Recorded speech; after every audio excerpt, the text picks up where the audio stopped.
नमस्कार दोस्तों, स्वागत है आपका हमारे YouTube चैनल के प्रॉपर्टी मिशन शो के ऊपर। आज हम बात करेंगे एक ऐसे विषय की जो उस व्यक्ति के लिए बेहद ज़रूरी हो जाता है जो अपनी मेहनत की कमाई को सही जगह पे इन्वेस्ट करना चाहता है, और वो है रियल एस्टेट इन्वेस्टमेंट, यानी प्रॉपर्टी में पैसा लगाना। तो इस वीडियो में खासकर उनके लिए जो घर खरीदने का सपना देख रहे हैं या फिर प्रॉपर्टी से कमाई करना चाहते हैं, तो इस वीडियो में आज हम विस्तार से बताएंगे कि आखिर रियल एस्टेट में इन्वेस्ट क्यों करें, इसमें क्या फ़ायदे होते हैं, किन किन बातों का आपको ध्यान रखना है और क्या क्या जोखिम हो सकते हैं, और अंत में सफल निवेश, जी हाँ, सफल इन्वेस्टमेंट के लिए कुछ खास मंत्र। तो चलिए शुरू करते हैं। और हाँ, शुरू करने से पहले आपको बता दूं कि अगर वीडियो पसंद आए तो लाइक कमेंट शेयर कीजिएगा, और यही एकमात्र चैनल है जो रियल एस्टेट पे अनबायस्ड तरीके से आपको इन्फॉर्म करता है, आपको सजग करता है, आपको फंसने से बचाता है। इसके लिए आप चैनल सब्सक्राइब करें और साथ में अपने मिलने जुलने वाले दोस्तों से भी चैनल सब्सक्राइब करें, और अगर रियल एस्टेट पे अनुभव लेना चाहते हैं तो भी आपको चैनल को सब्सक्राइब करना है। तो चलिए शुरू करते हैं। नमस्कार, मैं हूं Pradeep Mishra. Property mission show में आपका स्वागत है।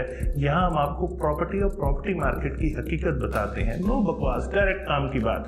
चलिए शुरू करते हैं।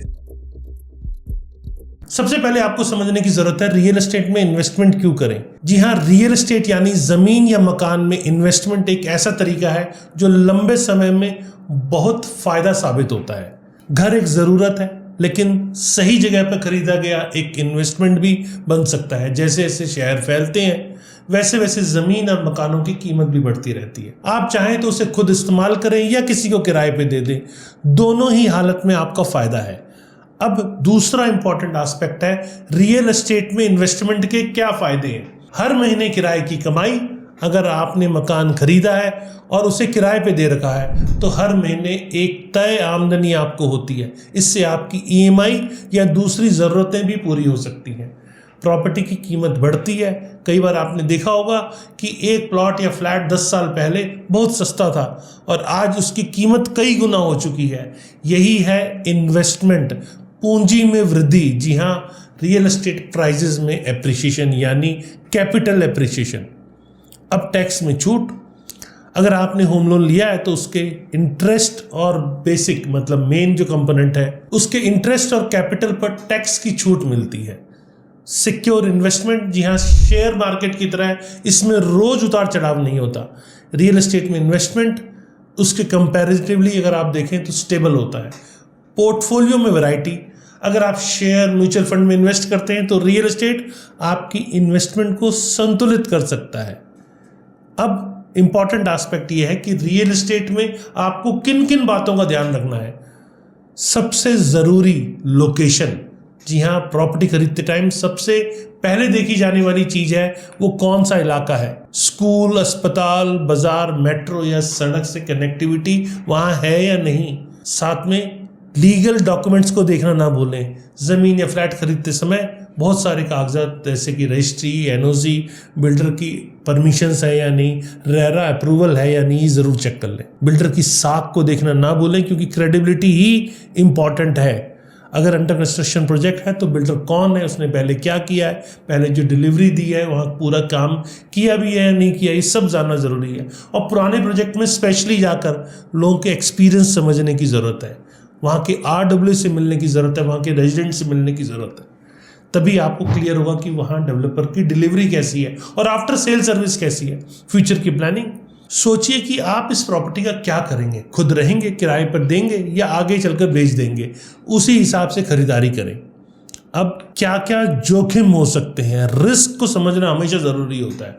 लीगल डिस्प्यूट, अगर प्रॉपर्टी के कागज़ सही नहीं है, उस पर किसी और का दावा है तो आप फंस सकते हैं। बिल्डर का प्रोजेक्ट अटक जाना, बहुत बार देखा गया है कि बिल्डर ने प्रोजेक्ट तो शुरू कर दिया लेकिन पैसे की कमी, siphon off fund, government rule, low sale volume, market का स्लो होना जिसके कारण इंस्टॉलमेंट्स पूरी नहीं आ पाती, और ऐसे बहुत सारे लीगल ऑब्स्टेकल भी कई बार हो जाते हैं तो बगैर वजह ही आ जाते हैं जिसके कारण काम रुक जाता है। साथ में किराए की दिक्कत, जी हाँ, कई बार किराएदार समय पर किराया देता नहीं है आपको। आपने किराए पे तो दे दिया पर वो समय पर देगा तब ना, तो प्रॉपर्टी को उससे नुकसान पहुंचता है। मतलब यहाँ जो रेंट एग्रीमेंट है स्पेशली उसे लीव एंड लाइसेंस एग्रीमेंट बनाएं। अब लिक्विडिटी की कमी, जी हाँ, ज़रूरत पड़ने पर प्रॉपर्टी को बेचने जाएं तो तुरंत नहीं बिकेगी वो, यानी इन्वेस्टमेंट में इमीडिएट लिक्विडिटी पॉसिबल नहीं है। अब हम बात करते हैं कि गुड इन्वेस्टमेंट के क्या रूल्स हैं। सबसे पहले हमेशा रिसर्च करें। प्रॉपर्टी जब आप खरीद रहे हैं तो वहाँ की डेवलपमेंट प्लान, गवर्नमेंट का जो मास्टर प्लान है, और आसपास के प्रॉपर्टी रेट्स, डिमांड और सप्लाई, इन सब को आप पहले चेक कर लें। आप अपनी कैपेसिटी देखें। ईएमआई आपकी आय का 30 से 40%, मैक्सिमम 50% से ज़्यादा ना हो। अपनी फाइनेंशियल सिचुएशन को ध्यान में रख के ही इन्वेस्टमेंट करें, चादर से बाहर जाके इन्वेस्टमेंट ना करें। सही वक्त का इंतजार करें, कई बार थोड़ा रुक कर सही समय आने पर इन्वेस्टमेंट करना बहुत बेनिफिशियल होता है।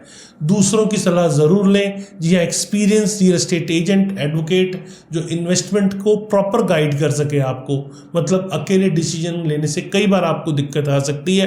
तो एक्सपीरियंस रियल एस्टेट एजेंट या जो रियल एस्टेट की अच्छी जानकारी रखता हो, उससे सलाह लेके ही आप प्रॉपर्टी खरीदें।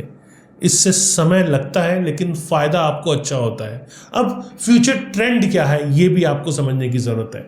आजकल स्मार्ट सिटी, मेट्रो कनेक्टिविटी और हाईवे के पास प्रॉपर्टी में बहुत ज़्यादा डिमांड देखने को मिलती है। किराए पर रहने के लिए स्टूडियो अपार्टमेंट या 2 BHK का भी कंसेप्ट इस टाइम चल रहा है।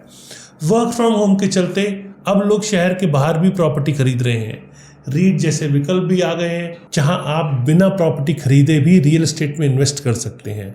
तो अब तक आप समझ गए होंगे कि रियल एस्टेट में इन्वेस्टमेंट एक सोची समझी स्ट्रेटजी के तहत काम करना होता है इसके अंदर, और आपके लिए एक मजबूत फाइनेंशियल बेस ये बन सकता है।